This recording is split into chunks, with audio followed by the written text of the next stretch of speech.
Graphic Medicine Podcast. I'm your host, MK Serwick. With Ian Williams, I co-run graphicmedicine.org, a website that explores the vast intersection of comics and health.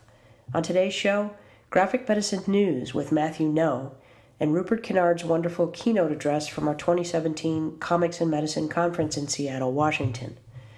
But before we begin the show, I want to tell you that support for this podcast comes from the Penn State College of Medicine Department of Humanities, the nation's oldest humanities department within a medical school, pioneers of innovations in medical education since 1967. To learn more about Penn State College of Medicine Department of Humanities, go to www.med.psu.edu/humanities. You'll notice a little bit of a change in quality in audio for the next segment. I interviewed Matthew on a phone line, and I'm very excited for him to be on the show, so I just want to let you know that that will happen.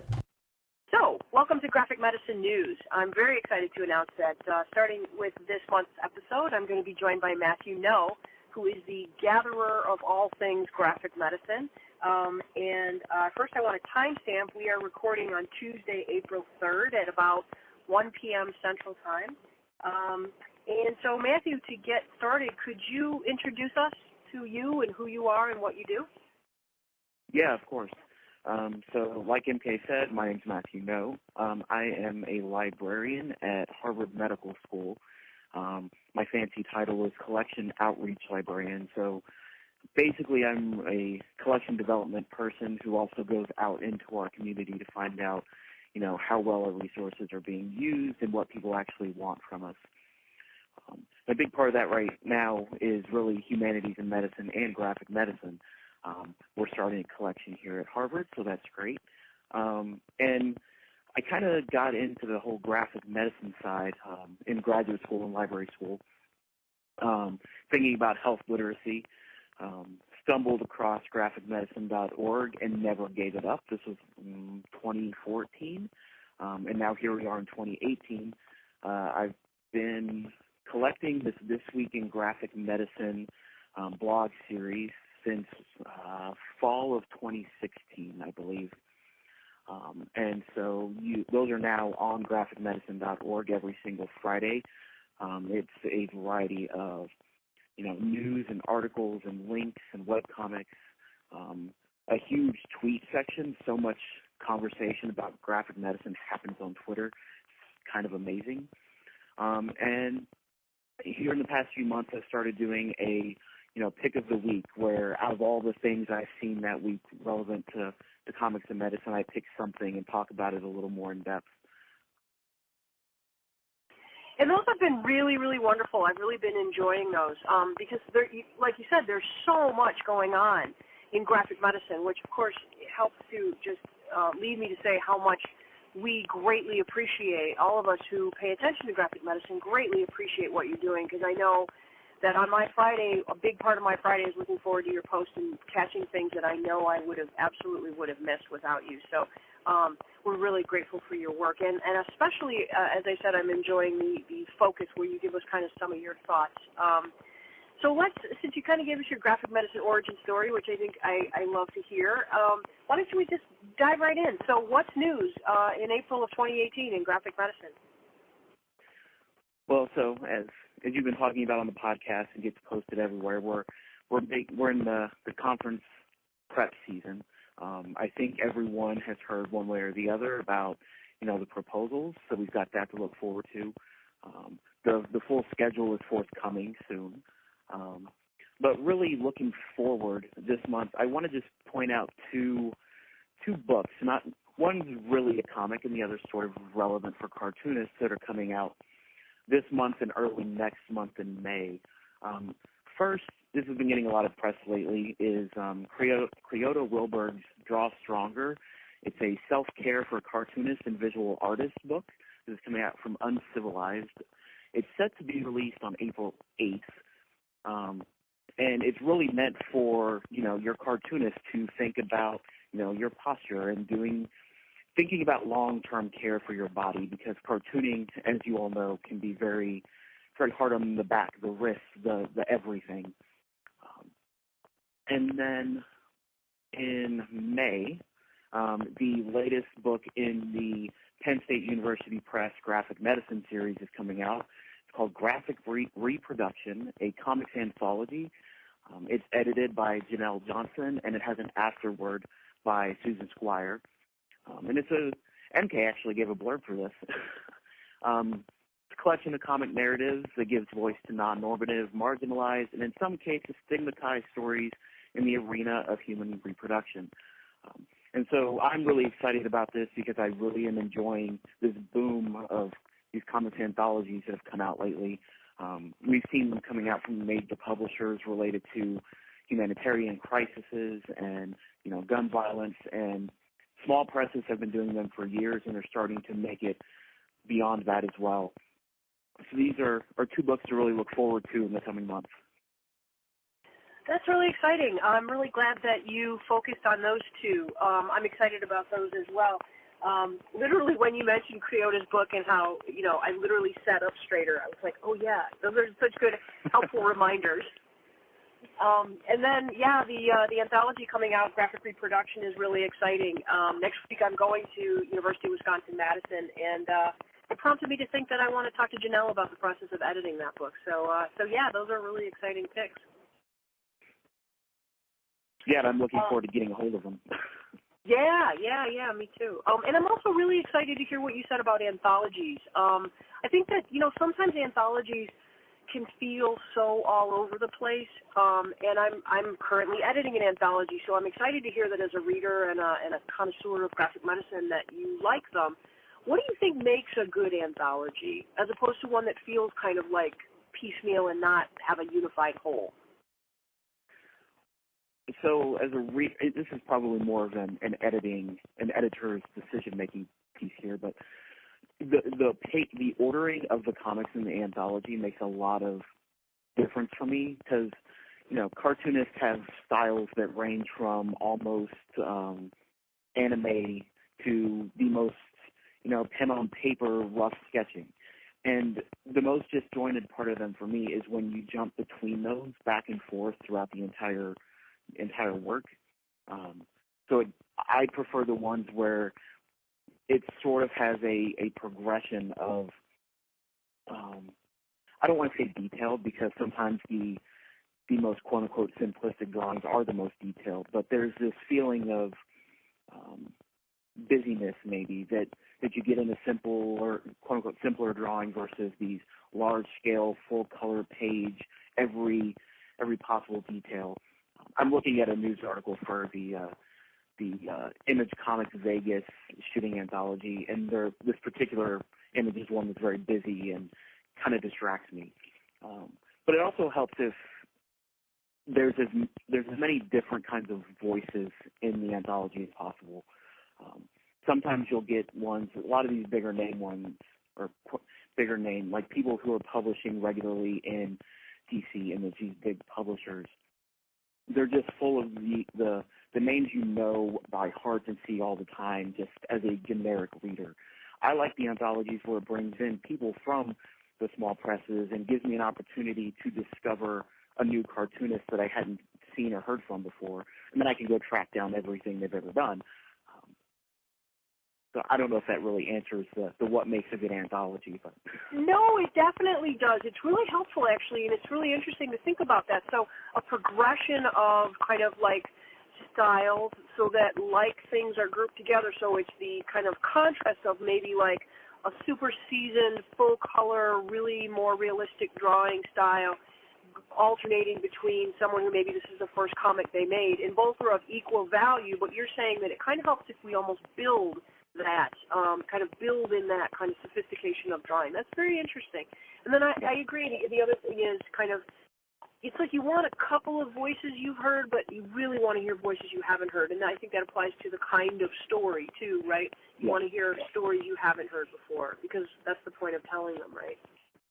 Yeah, and from a publishing standpoint, like, you do want those couple of big names, and I appreciate that helps grab the media attention and gets everyone else's voices out there more.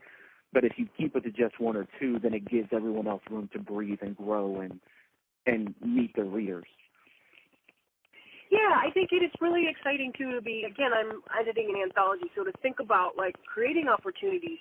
A million years ago, Kathy Leaney and I were in an anthology together, and we didn't really even realize it until maybe about 3 or 4 years ago. But like as an artist who's just starting out, and I look back at that early comic, and it's a little bit embarrassing, but I think, wow, that gave me an opportunity to be in an anthology with people who I really looked up to and admired and learned from that experience. So yeah, I think that you're right, that having that kind of variety of different experience levels and different art and all that is really exciting. So that's really helpful, actually. I really appreciate your answer there. Yeah. Cool. All right. Well, thank you again for joining us in on the Graphic Medicine Podcast with Graphic Medicine News, and I'm looking forward to doing this every month with you. Yeah, I'm looking forward to it as well. Okay, another shift in audio quality here. Now we're going to go to the Seattle Public Library, main library in downtown Seattle. The date was June 17th, and Rupert gave us a keynote address to close the conference, and the address is titled PSYCHOBABBLEOGRAPhy, the examination of an absurdly mentally and physically challenging life. I introduced Rupert, so we will just cut right to that introduction, and then immediately following his talk. My name is Rupert, and I have the great pleasure of introducing Rupert Kinnard. Rupert is the creator of characters such as Superbad, Professor Ivy Getting Down, the Brown Mama, and Diva, Touché, Flambé. Rupert's bio is a long history of social activism, focusing on representation, inclusion, and access. To name a few milestones, Rupert is a co-founder of Oregon's first LGBT publication, Just Out. He was the first African-American to serve on the board of Portland Town Council, the state's first LGBT organization, and he helped to establish the Diversity Alliance, the multicultural LGBT group. He created the first LGBTQ-identified African-American comic strip character in his groundbreaking series, Cathartic Comics. And he received a Lifetime Achievement Award from the World Arts Foundation in 2013. It was stated in honoring him with this award that his artistic talent and leadership and to reach out to the LGBTQ community honors the legacy of Dr. Martin Luther King Jr. He was also a featured panelist in the first Queers in Comics Conference in May 2015, which is when I had the wonderful opportunity to meet and spend time with Rupert and to be inspired by him. It is my great pleasure to introduce you to Rupert Kinnard.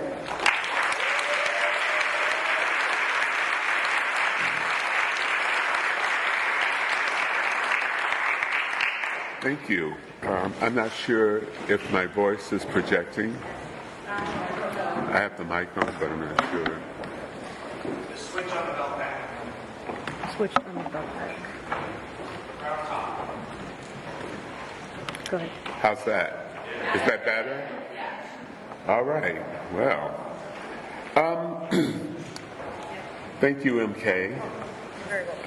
I think right off the bat, I'd like to thank MK and Nita for inviting me here. When they first invited me, I didn't see any kind of connection between medicine and my comics, but it didn't take very long for me to realize that there was a connection with what I've done. All of a sudden, I realized the name of my comic strip was called Cathartic Comics. And so that has everything to do with my own mental health. So that kind of gave me an avenue in which to just take off. I actually want to start with something very personal. I want to reveal something very personal about myself, which is, as I've gotten older, I become more sensitive and more things make me tear up. So a little earlier, despite the way I meant to start this presentation, a little earlier I was in here setting up, and a young man came in. I don't know if Ryan James is in the audience. Ryan James. Ryan James came up to me with a copy of the first book of mine, first collection of comics of mine that were published in '92, and approached me and let me know that he came across the book and it meant a lot to him, and told me the story of what the cartoons meant to him when he came across them for the first time. Ryan was able to go to an exact cartoon in the book to spotlight the cartoon that meant the most to him. And I teared up. Because I think so many of us who are involved in these creative endeavors, our cartoons, there's a certain reason we put our work out there. And for me, it really has been cathartic. It's been a main part of the work that I've done. But I also would like some element of my work to be cathartic for other people. And you really never at any point was that so clear to me that I've been successful in doing that than when Ryan came up. And I think so many of us, that's what we would like to have happen with our work.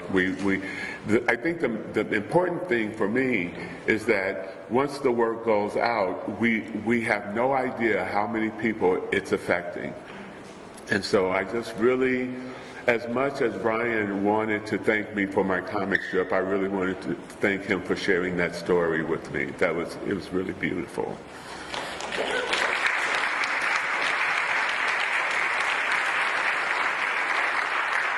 So, psychobabbleography, the examination of an absurdly mentally and physically challenging life through comics, or how BB and the Diva saved my sanity and became my drug of choice. I started my strip quite a number of years ago, and since I started my strip, I haven't drawn my strip for a number of years because I've started working on a book called The Life Capsule Project. But I really thought the Life Capsule Project itself as a book, as a graphic memoir, as a scrapbook, as a photo album, is really what I consider the world's first babbleography. And if you want to know what babbleography means, it's a biography which largely features the audience's lack of experience and understanding necessary for proper use of a given psychological term. So I make terms up. Very important to me. So when I was invited to be a part of the conference, and I had this problem with just how much my comic strip had to do with the title of the conference, I came across this definition for health care. Health is more than health care. Health is a state of physical, mental, spiritual, and social well-being, and not merely the absence of disease or infirmity. So when I thought of it that way, I really started thinking in terms of the mental health aspects of my comic strip that really helped me out, that really was a way for me to express so much of the struggles that I've been going through, what it was like to discuss those things and feature those things in my comic strip. This is a very important quote for me in terms of what it is I've wanted to accomplish with my strip. To bring about social change, we must tell our stories. Well, I thought about this quote, and the reality is, a stronger quote came to my mind, which is to bring about social change, we must share our stories. And I think there's a great power in sharing our stories because we get a sense of what we all have in common, the stories that we kind of share. And then there's the stories that we don't have in common, and those stories I think we learn a lot from. So with that, I want to go into a comic strip that just kind of represents a lot of what I feel I've gone through. With the celebration of Black History Month, I'm sure you as an African-American gay male are really examining the discrimination that you face because of your race much more than your sexual orientation.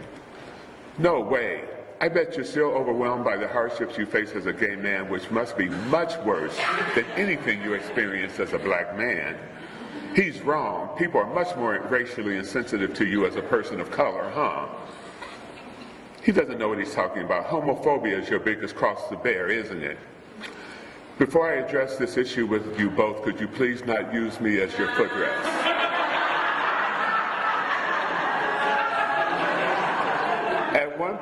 I was asked what comic, of all the comic strips I've done, reflects what I've tried to do in my comic. And even though this comic, I drew this comic at a later point in my career, actually around the time my accident happened. And I don't really care for the drawings as much as my other drawings. But it was so interesting to me to identify this comic as the comic that represented what I attempt to do in my comic strip the most. The idea that I belong to the African American community, I belong to the gay male community, the LGBTQ community, and there's been these, you know, the gay people asking, is it worse being gay or be African American? There was something about being able to use this strip just for the cathartic nature of it. It was very, very powerful for me. So I ended up stopping, not drawing my comic strip, because I came across Howard Cruz's Stuck Rubber Baby graphic novel. I was always a fan of Howard Cruz, and I was a fan of his comic strips and was really overwhelmed by the detail in his work. So when he published Stuck Rubber Baby as a graphic memoir, I was blown away. I couldn't believe an artist could put that kind of artistry in one book. So I was bowled away by it, and I had since, you know, beforehand had met Howard. And then eventually I ended up meeting Alison Bechtel. And I really, really loved her work, her comic strip work, Dykes to Watch Out For. I'm very, very envious of her and her work and her fan base, because her fan base was such that she was able to sell refrigerator magnets and all kinds of little items connected to her comic strip. And so I was really blown away by her first graphic memoir, Fun Home. And I don't think that I could adequately express how blown away I was by both of those works. And when I would tell other friends about my reaction to their work, they constantly were saying, you have a really interesting life. You really should do what they've done. We think your book would be as successful in many different ways because of all of these struggles that you've gone through. And I very clearly felt there was no way I could do it because I wasn't that intense of a cartoonist. There was no way I could really commit to that kind of work. So I started realizing that in the early 90s, I started working on what I called the Life Capsule Project. And at that time, it was just a series, it was a literal timeline of events that had to do with my own life, and I really liked the idea of including images, drawings and cartoons and just different parts of my life because I wanted to get a certain perspective of my life in its entirety. But even more importantly, I got to the point where I gained so much appreciation for my struggles and my adventures that I wanted to really, really, really encourage other people to look at their lives in the same way. So initially the idea was to put together this format where I could share it with people and then people could plug in different areas of their lives in the same way. So this is part of this represents the first chapter of the Life Capsule Project. And what's here is an illustration of Wonder Woman, Superman, and Batman. The first part of my life with the parental units, was one of the first ways I ended up really finding out that I was creative was really getting into comic books and then deciding that I could draw these comic characters. So I would draw Batman, I'd draw Superman, draw Wonder Woman, Green Lantern, the whole group. And after a while, it was really cool drawing these characters in my community because my peer groups really admired the fact that I could draw. So I became popular. Said, oh, Rupert, draw Spider-Man for me, and I would do that. So at some point, I ended up thinking, I love these characters, but let me create my own characters. So I thought I was big stuff, I'd create my own characters. And so I was creating the series of characters that had in my mind their origin stories and their powers.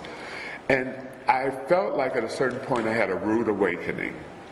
I looked at my comic characters, and I looked at the community that I was a part of, and I thought, why is it all these characters I created are white?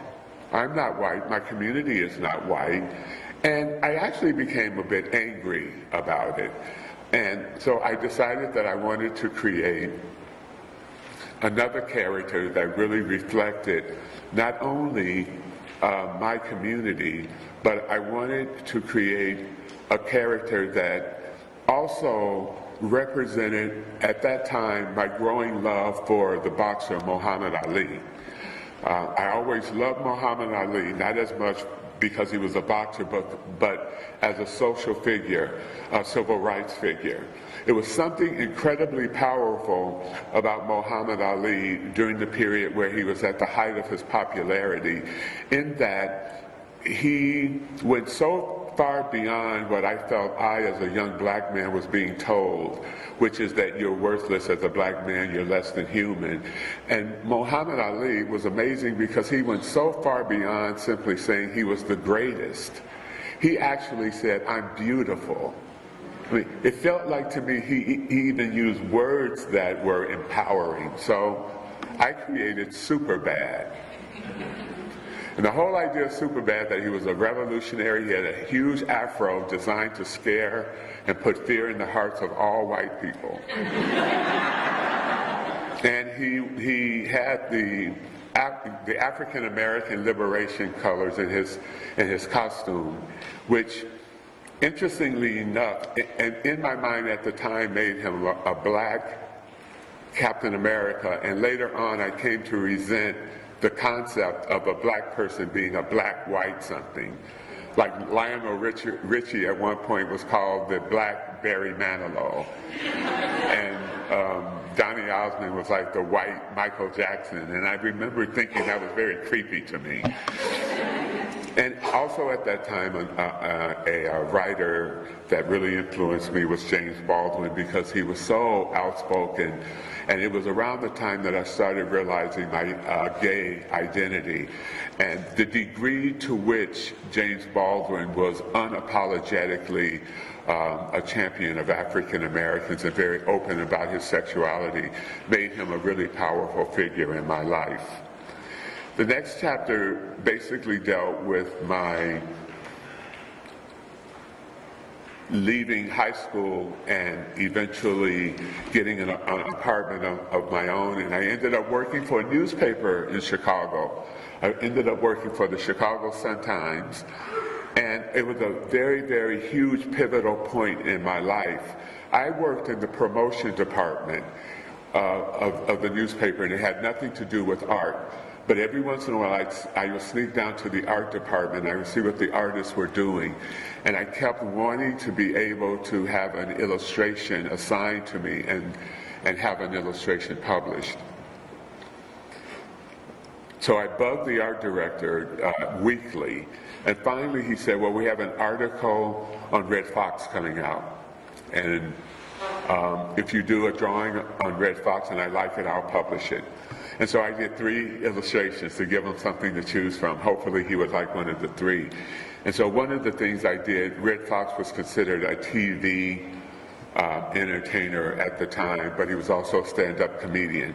So my idea was to have Red Fox be like a jack-in-the-box coming out of the television. And the art director of the newspaper liked it, and it ended up being the first illustration that I had published. And so that really started me off to really wanting to be a published cartoonist illustrator. The second illustration that I did that's represented here was Godfrey Cambridge, who was another African-American cartoonist at that time. A big part of my social awareness, especially when it comes to my identity as African-American, was when I became familiar with the story of Emmett Till. And Emmett Till was a young African-American young man from Chicago who every summer, his family would visit Mississippi. I was a young African American from Chicago, and every summer my family would visit Mississippi for me to visit my grandparents. And Till went to Mississippi in the summer of '55 and was brutally murdered. And his murder really set the stage for the modern day civil rights movement. And if you don't know anything about Emmett Till, I would urge you to look up his story. It's really horrific. I think one of the main things about what happened with Emmett Till wasn't even so much merely about his murder, but just how the murderers were captured and knew every step of the way that there was no chance that they were going to be convicted in the state of Mississippi. I ended up then eventually being more influenced, not as much by Muhammad Ali, but by what I started learning about Joe Louis, a boxer in the 30s and 40s who was a really big hero for African Americans at the time. And he was considered a very kind, gentle boxer. And I also got interested in the teachings of Martin Luther King at that time. So that was the reason I ended up moving from having this revolutionary character, Superbad, to going to creating the Brown Bomber. I ended up creating the Brown Bomber the summer of '77. And I had already left Chicago and attended Cornell College my freshman year. In the summer that I ended up going back to Chicago just for summer break, I ended up creating the Brown Bomber. The cool thing about that is I ended up going back to school and had the editor of the school newspaper wanting to use the Brown Bomber in a comic strip, a weekly comic strip for the newspaper. And they specifically wanted the Brown Bomber to go on the editorial page. And that was a pivotal point for me because that shifted the Brown Bomber as a character, not simply being a superhero, having superhero adventures. He became the way that I could express what I felt about a lot of the social issues that were going on campus. So he really became like a school mascot. Everyone knew the Brown Bomber, and every week they would read, kind of his observations about what was going on campus. One of the pivotal things that happened with that was that at one point a group of African American students wanted to establish a scholarship fund for incoming black students. So by that time, the Brown Bomber had gained a lot of notoriety as a school mascot. So we decided to create 300 t-shirts and sell them to raise money. And we sold all 300 of the t-shirts. It was a great, ego boost for me that I guess even before Allison sold her first refrigerator magnet, I sold 300 Brown Bomber t-shirts. And then after that, I ended up spending a semester in New York, continued the comic strip from New York, and then my senior year, I kept going with the editorial cartoon, the Brown Bomber on the editorial page, and towards the end of my senior year, I decided to do the series of strips. They started out with totally black panels, and it basically had thought balloons in the midst of these black panels. And it was the Brown Bomber thinking, I'm in this darkness and I'm wondering if I came out of this darkness, if the people on this campus would accept me. Sure, they know me as someone who comments on, the daily life on campus, but I never really knew what they would think of me if I totally shared with them who I am. And then like the third panel said, I've got to be free. And then the last panel was someone knocking on a closet door saying to the Brown Bomber, BB, are you in there? Come out of there. And then the Brown Bomber's thinking, obviously he doesn't know what he's asking. So then the next strip was all dark panels, but they were starting to light up. And so finally the third series of strips had the Brown Bomber coming out as a gay character. So it was really a huge event for me because that was a way of coming out. And so it was just, it was kind of the beginning, I think, of things being kind of cathartic, you know, for me through my comic strip. So from there, I ended up moving to Portland, Oregon in '79.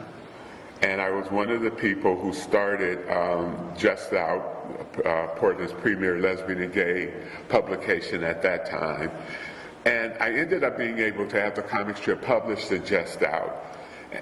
And Just Out was one of the first newspapers that really struggled to make sure that the paper represented the entire community.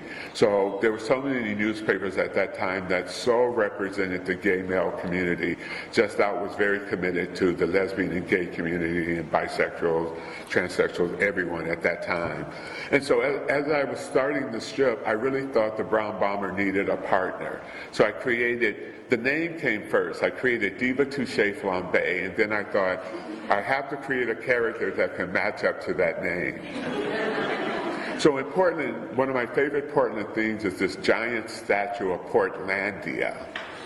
And so she's a statue that's downtown, and she sits on top of the Portland building. And so this image of Diva is Diva as Portlandia. And they're both, I think, the top divas of Portland. And so with Diva, the creation of Diva, and the fact that I knew I wanted the strip to be political, at that time, that was the time that I wanted to come up with a definitive name for the comic strip. And so I took it very seriously that what I wanted to accomplish in the comic strip was that I really wanted to be able to have the strip be cathartic for me. I wanted to be able to, at that time, once again, the comic strip reflected the community in which it was printed, and that was Portland. So I came up with the name Cathartic Comics for it. And so you have the little cartoon where the Brown Bomber is kind of playing with the word cathartic. So this is a little bit about the Brown Bomber and Diva. This is kind of a little bit having to do with their background a little bit, what I visualized their background being at that time. You know, Eric Gambrell was the Brown Bomber, Secret Identity, Perpetually 19, part-time superhero fairy. I like the idea that as a gay man, fairies were considered, you know, it was a slang for gay men. So I like the idea of the Brown Bomber being considered a combination of superhero fairy. And I also like the idea of infusing the Brown Bomber with what I consider to be my own weaknesses, which is I love the Temptations song, My Girl. So if I go to a supermarket and I'm shopping and I hear My Girl, everything stops. And I just sit there savoring everything about the record. And so I made that one of the Brown Bomber's weaknesses. So even if he was off fighting crime, if he heard the My Girl, he'd stop. And then my other weakness, of all desserts in the world, I love sweet potato pie. So the Brown Bomber, if he's fighting crime and he smells sweet potato pie, that's it. He needs to find where the sweet potato pie, he needs to devour it, and then he moves on. Diva, on the other hand, was, in a way, she was a revelation for me to create because I really wanted her to combine all of the wisdom of the women in my life. And every step of the way, I've always acknowledged how important women were in my life, and even beyond that, the specific things that I felt I was getting from the women in my life. So I really love the idea of creating the Brown Bomber and Diva as a yin and a yang. And I really love the idea of the Brown Bomber's approach to the world was everything held wonderment for him. He's totally innocent. Everything about human behavior, he's just kind of amazed. Why do people do that? Why are they that way? So that's kind of been his persona in the comic strip. Diva is all wise. Every time a human being does something, she's like, well, that makes sense. That's what human beings do. So there's so much about, you know, what I see in Diva that's just fun for me to incorporate in her persona. So now we come to the, you know, actual comic strips, you know, cathartic comics. I went on to create a number of other characters just so they could be the vehicle in which I play the Brown Bomber and Diva off of. So I created Ray and Kay Sadia. And they have an infant son named Gaylord, so he's Gay Sadia. And the way the story goes, Ray and Kay Sadia were going to a Republican convention, and they didn't want to take their infant child, and the only people that would volunteer to babysit was Diva and the Brown Bomber. When Diva and the Brown Bomber when they first babysat little Gaylord, it was before Gaylord could speak a word. And after they babysat Gaylord and Ray and Kay Sadia returned, I did a comic strip that had little Gaylord say, "Sa, sa, sa," and Ray and Kay are like, "Oh, he's beginning to speak." And he goes, "Sai, Sai, Simon, Simon, Simon Nicoli, Simon Nicoli, Simon Nicoli." And they're like, "Simon Nicoli, who is that?" And the Brown Bomber says, "Simon Nicoli is a black South African who's a champion for lesbian and gay rights." And of course, Ray and Kay Sadia look at one another and they say, well, Ray Sadia said, well, I had hoped his first words would be daddy. And then in the next panel, Gay Sadia says something like, up against the wall, you pigs. So the idea is that they immediately infuse this little baby with their liberal, you know, leftist politics. So this comic strip kind of represents Gaylord causing his parents turmoil. I'm sure you're all wondering why I've called you here. After considering all the colorful options, I finally decided on my sexual orientation. Oh God, here it comes. Will it be Gaylord? Will Gaylord be homosexual, bisexual, trisexual, omnisexual, or a radical transsexual fairy? No, my commitment in the fight against all oppression will be best served by me as a Caucasoid, male, pro-choice, African-American identified, gay sympathetic, heterosexual. Then we always have the reactionary panel. Can he legally do that? Shh. Just thank God for the heterosexual part. And then Gaylord says, of course, even as a straight male, Denzel Washington can still put his shoes under my bed anytime. And so there's another thing, as I say, with the strip, one of the things that makes it cathartic for me is when there are issues in our culture that I get pissed off about, I want to somehow incorporate it in my cartoon strip. So this was another one. I just don't understand your obsession with that Black History Month. We're your parents, we're white, you're white, what about white history? Come closer and I'll explain my views to you. In 1987, the first black lesbian character of a somewhat syndicated comic strip introduced a form of therapy that promotes clear thinking for the socially impaired. A little closer, please. Slap. Wow, my mind feels as fresh as a breath mint. I guess most written history has been centered around the accomplishments of white people. In honor of Diva, Touché, Flambé, clear thinking brought to you by a healthy dose of slapology. Now, slapology was a concept I came up with years before I used it, because I was very concerned with the concept, where many of you may be also, that it seems to promote violence. But when at one point during the Reagan administration, I started thinking, you know, sometimes you just have to use this concept that that means a lot to you, you want to share with people. And the way I justified it was this, during World War II, there used to be these fighter-bomber movies.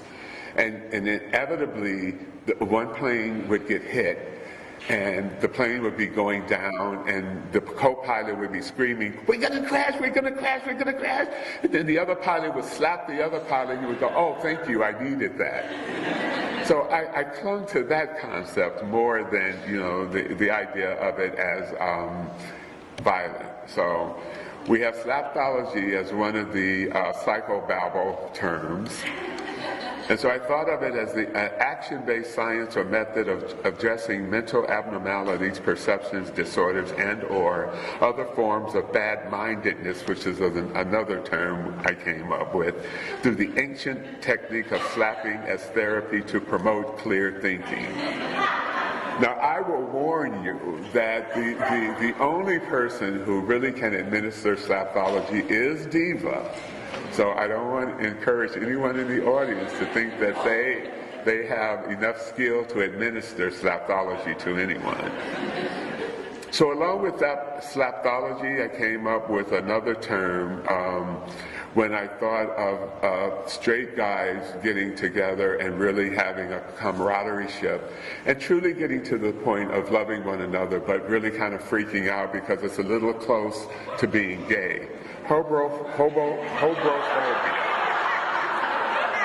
An extreme and irrational fear and aversion to a guy's confusing stirrings and a desire to be intimately closer to his homeboy and other members of his posse. So you might want to beware of that. And the next one was in, it was around the time of the Twin Towers and 9/11. And I had a friend that I grew up with who was like a brother to me when I was growing up. And eventually, when he found out I was gay, he ended up really distancing himself from me. And to the point I was trying to endure it, thinking, you know, at some point he'll come around. But he ended up being one of these people that when 9/11 happened, all of the really horrible things that came out of that event, one was that Jerry Falwell basically said that one of the many reasons that that event happened was because of lesbians. Now, I have never explored him saying that to the point that I understand where the connection was. But I remember he said it. And so here I am on the phone with this guy who used to be my best friend, and I'm still trying to hold on to some shred of a relationship. And he actually said to me, "You don't think any of that is true?" And so finally, I just had, that was the end for me. So that led to Friendsnip. The emotions or conduct of separated friends, the state of cutting friends loose, a severed or slashed relationship between friends, or an aborted state of mutual trust and support between allied nations. So from that point, I ended up moving to the Bay Area. I loved Portland. I lived there for 6 years, but I kept feeling like this Bay Area might be more conducive to a number of things I wanted to accomplish. And in fact, I had 3 solid things I wanted to accomplish by moving to the Bay Area. One was that I really wanted to get a series of my cartoons published into a collection. The second thing was that I was really, really loving some of the work I had done in Portland as an art director for an alternative weekly newspaper. And the third thing is I wanted to score a mate. I had been in Portland so long that whether it was true or not, I thought I went through all the men who were a possibility. So I thought I need to go to a whole new area, so I went to the Bay Area. And that ended up being an explosion of creativity for me. I actually did become an art director for a number of newspapers, and the cartoon strip ended up in a newspaper called SF Weekly, which ended up being one of the most fruitful periods of my comic career, because from there, the comic strip ended up going into a general interest newspaper. So that was where I kind of widened my horizon when it came to the kind of different subject matters that the strip dealt with. And I ended up being art director at one point at SF Weekly, and it was a great job because I had a whole roster of artists that I could go to illustrate articles, but every once in a while I would illustrate articles. So this one particular issue was about the film Batman that came out at that time, and so I had the opportunity to draw my version of Batman and feature him on the cover of that issue. And I always remembered that it was like this turnabout because I had so moved away from drawing white superheroes because, you know, they didn't represent my community. So here I was back to drawing a white superhero, but he was on the cover of this news alternative.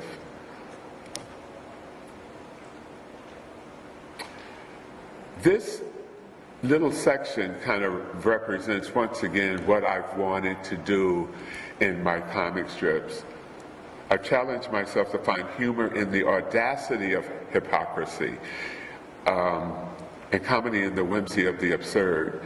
Right now, we're living in a period of time where the audacity of hypocrisy, I think, is so widespread, it's amazing. It's one thing to kind of encounter someone being a hypocrite on one occasion, but when you just see a steady stream of it, I think it's pretty intense. So this is an event, something that happened in our the lesbian and gay queer community, that I did a series of cartoons for it, and it's kind of a touching situation, so I'm not going to read it. I'm going to just let you guys read it, and then I'll move on.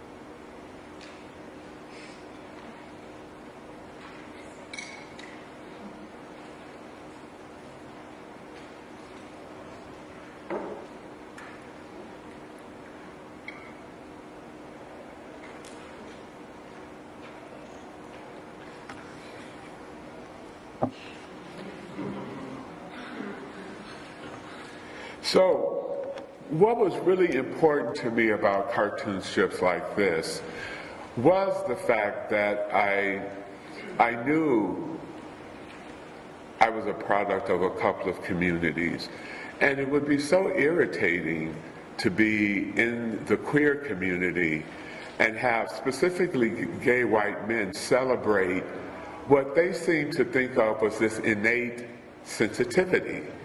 Because they were gay men, they considered themselves to be more creative and more sensitive. And I remember going to gay bars in San Francisco, and every once in a while, you know, I would hear, you know, a gay slur.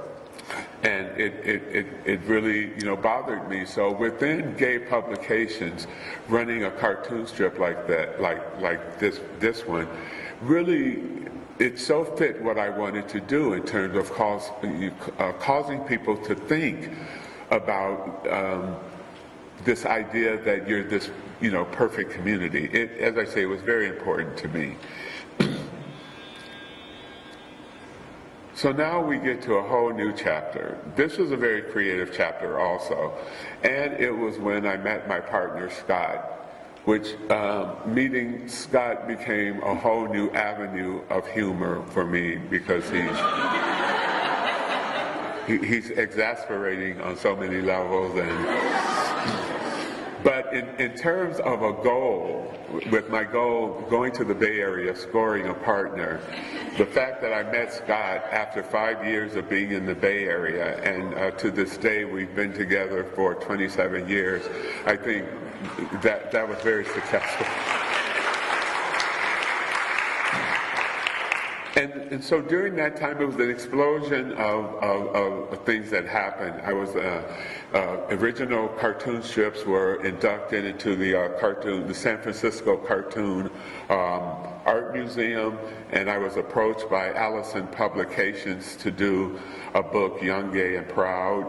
But the biggest thing that happened was the publication of BB and the Diva, the collection of cartoons that I had put together over a number of years.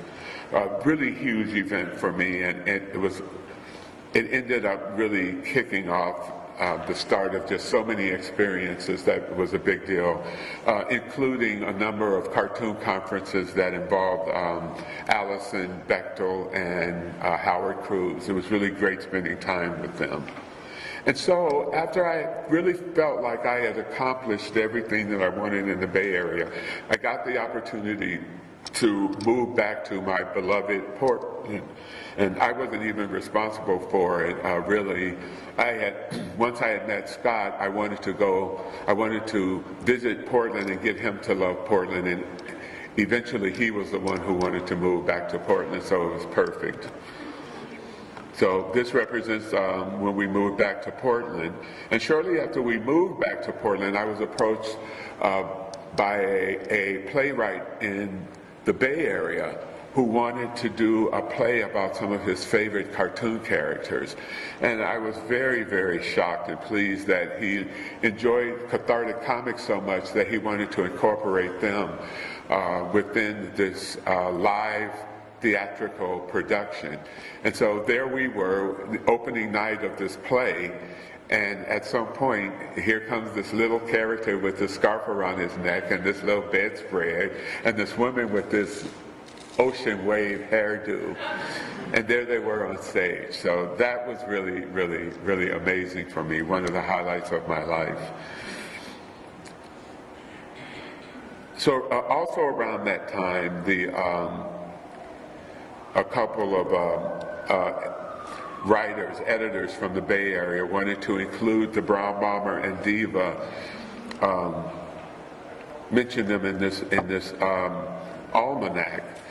And it was only when the book came out and I actually saw what they wrote about the Brown Bomber and Diva, it was the first time that I was confronted with the idea that there was something special about the strip. There's something really interesting when you're creative and you just do what you want to do and you want to get it out of you because it's something that is part of your creativity. And it was really a humbling feeling to realize that, yeah, indeed, the comic strip I did, I had never seen a gay and lesbian team superhero editorial kind of comic strip. So it was really cool to finally get a sense that, yeah, well, you have to admit that you've done something. Because before that, it didn't really seem, that special. So that was a big deal for me. But it was in 1996 when my grandmother had died, and she lived in Mississippi. I drove down to be a part of the to attend my grandmother's funeral. And the very next day I was on a 2-lane road and ended up being confronted with a car that was going in the opposite direction, and the car swerved into my lane and I swerved to avoid the car and went into a ditch, and that's how I became paraplegic. It was a very freak accident. There was no blood involved. The car didn't have a scratch, but it had to do with only having my lap belt on, and it was a sudden jerk that ended up crushing a part of my spinal cord. And during that time, at the hospital in Memphis where I was, I couldn't wait to get back to Portland, where I felt like I would have my community around me. Scott eventually flew to Memphis, and we ended up putting up such a fuss that we had to get back to Portland that my insurance ended up chartering a Lear jet. And the only people on this jet was me and Scott, pilot, co-pilot, and 2 paramedics. And so we got back to Portland, and when I was in Memphis, the main thing for me was to survive how awful the hospital was. So I kept doing everything I could to be able to leave the hospital. We got to Portland, and you would think at one point I was going to really experience what had happened with this change. I was a paraplegic. There was a lot to be sad about, there was a lot to be angry about, there was a lot to be depressed about.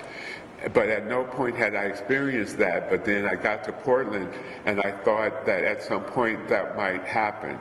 But the beauty of realizing that you are part of a community is when that community descends upon you and they support you and they show you love.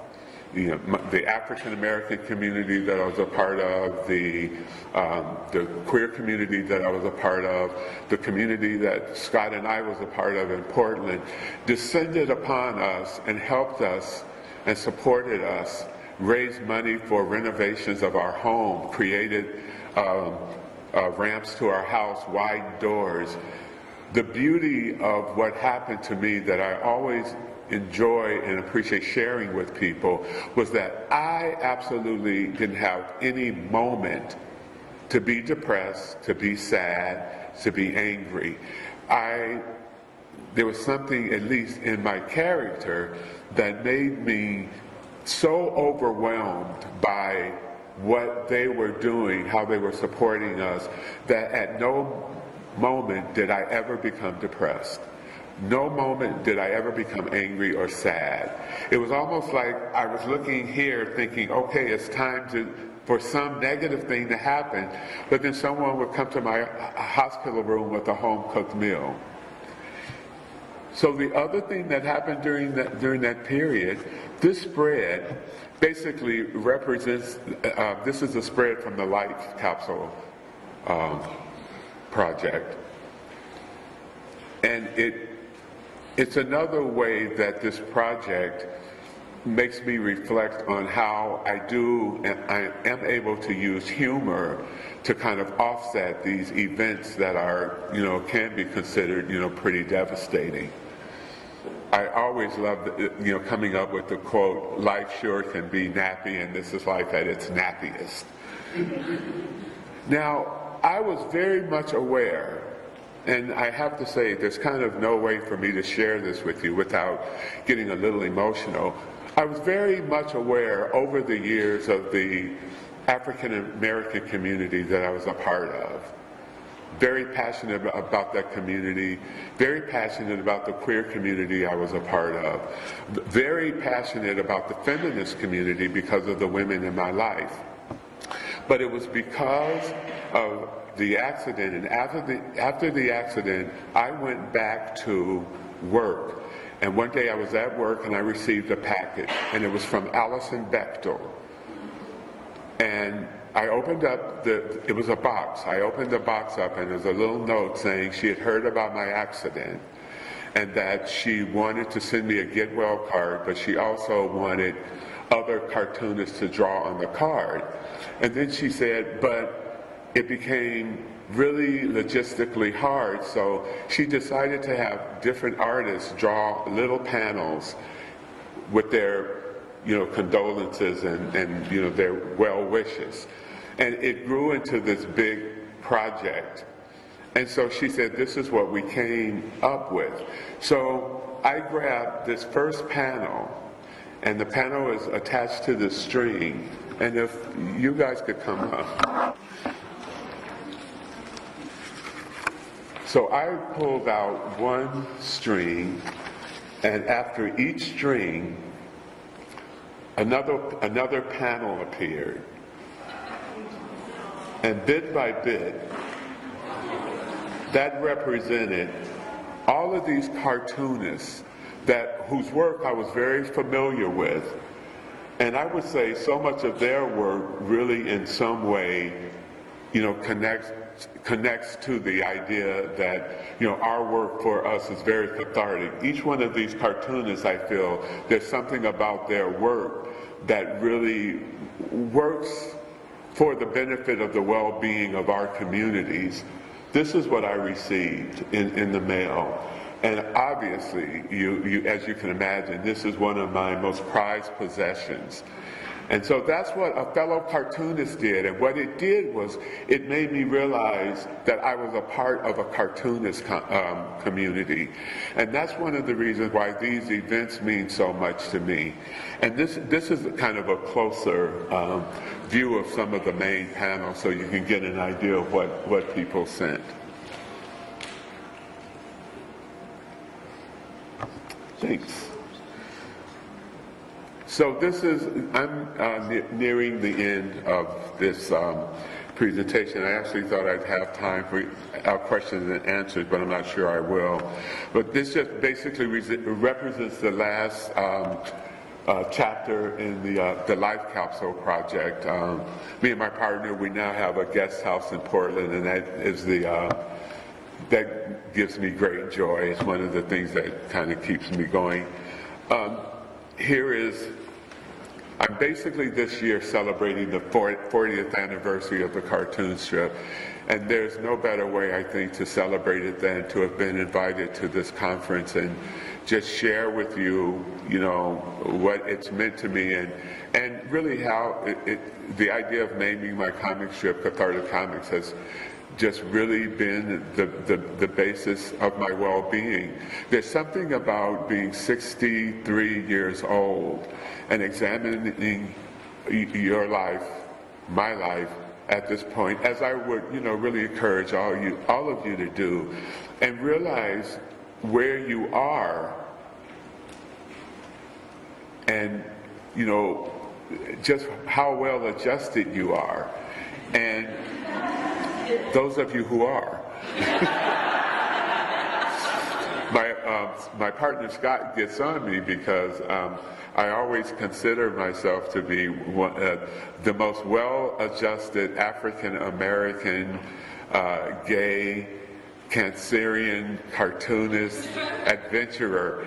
And recently someone was interviewing me, and I love really great questions, and his question was, what would be the question you want to be asked? And I told him, I said, the question I'd like to be asked is, how do you justify saying that you are the world's most well-adjusted, gay, African-American, blah, blah, cartoonist? And the way I answer it is, first of all, the idea of my considering myself well-adjusted is relatively well-adjusted. And I think to be well-adjusted is to realize the degree to which you're well-adjusted. So that's kind of my out when it comes to the way I describe myself. But the other thing I would want to leave you with is this one quote by Audre Lorde: "We must be the change we wish to see in the world." That's another thing that I've really attempted to do in my work, and even though I've stopped working on my comic strip, the really important thing about the work that I'm doing now with the Life Capsule Project is that it's one of the ways I wanted to use my own life to simply, you know, share with people what it's like to have these struggles and to overcome them and to have a certain attitude about them. And you know, with that, if there's any questions within this time, I'd love to talk with you guys, but I'm really, really grateful to be here, and thank you.